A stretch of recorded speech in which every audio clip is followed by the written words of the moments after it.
Hi guys! Welcome to my channel! Ayan.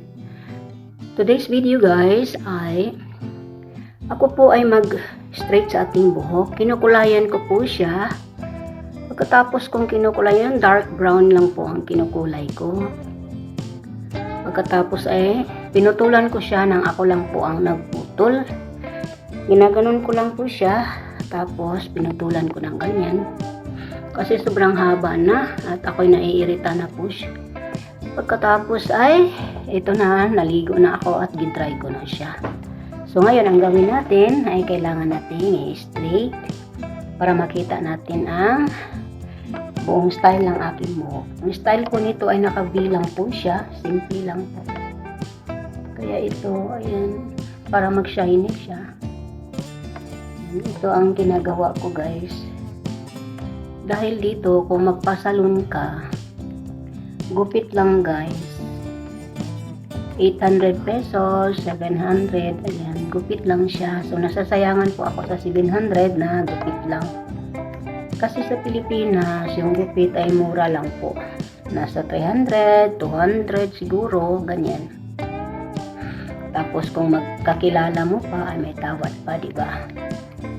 So, dito grabe guys, walang tawad-tawad. Ganun na talaga, sobrang mahal talaga. Oh. Kaya ang ginawa ko, ako na lang po ang magputol. Yan.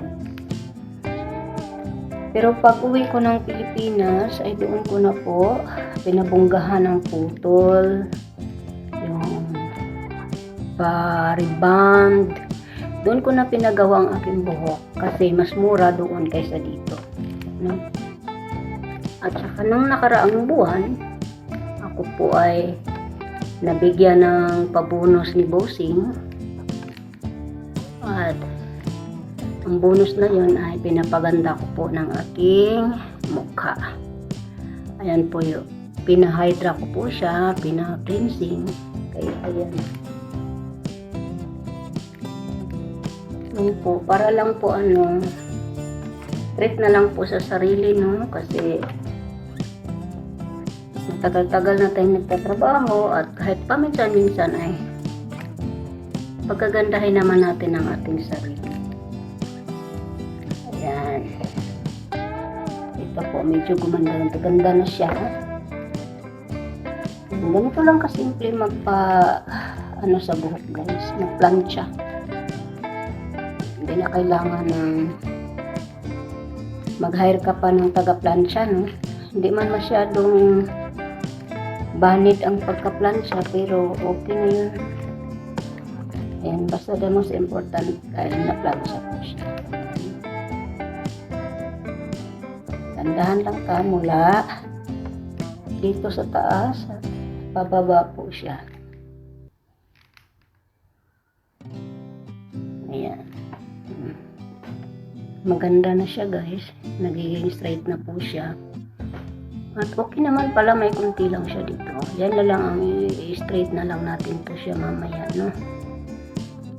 Yan, okay na guys, okay na.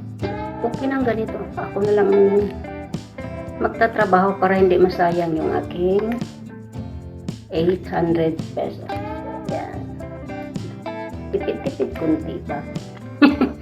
Hirap kaya magtrabaho guys, diba? Kung saan ka nakakatipid doon, pero yung kaya mo lang gawin. Pero kung hindi naman kayang gawin, ayan, tiis ka talaga. Kailangan mo na talagang magbayad.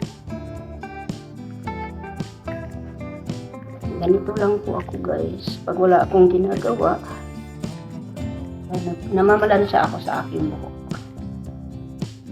Ganito sa ilalim. Ganun mo lang siya para mag-straight.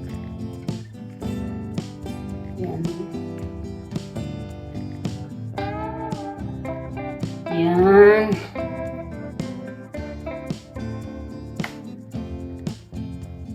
Straight lang siya.